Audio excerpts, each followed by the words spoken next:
how we actually experience time is very different in these two realms.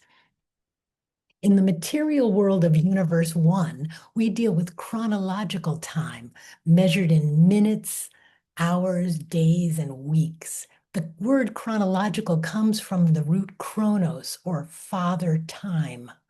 In Universe 2, on the other hand, we experience a very different kind of time. The Greeks called it kairos. It's how time feels when we're in a flow state, connected to our unconscious, and time seems to stretch out before us.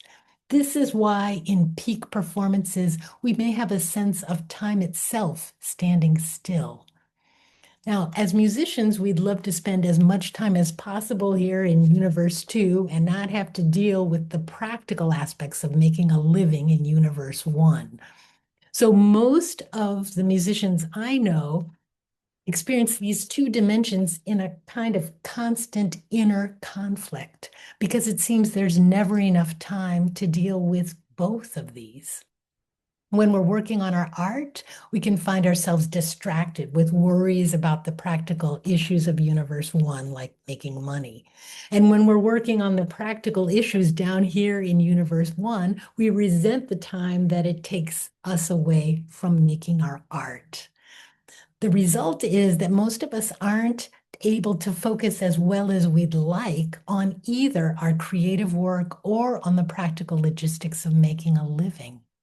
So as musicians, we need to be able to take care of the basics of daily life, including the business side of our music in Universe 1, in order to support our work in Universe 2.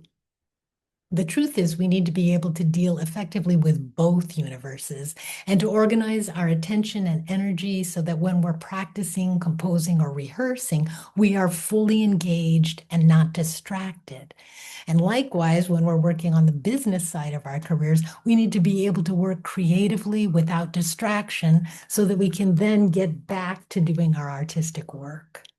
The managing of both matters because our mission is to be able to gather the inspiration from Universe 2 and translate that into the practical music making in Universe 1. So we're pulling inspiration here and bringing it into our actual work so that we can share our gifts with others and make a positive contribution to the world. By far, the most common problem afflicting creative artists is how to manage our time.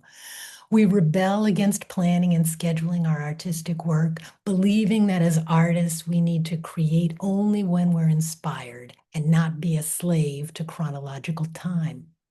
Now, that's a nice fantasy that maybe worked when we were younger and had fewer responsibilities. But now, with multiple projects and more complicated lives, things are a good deal more real. So let's be honest. If we wait for the perfect moment to create, we may never start at all.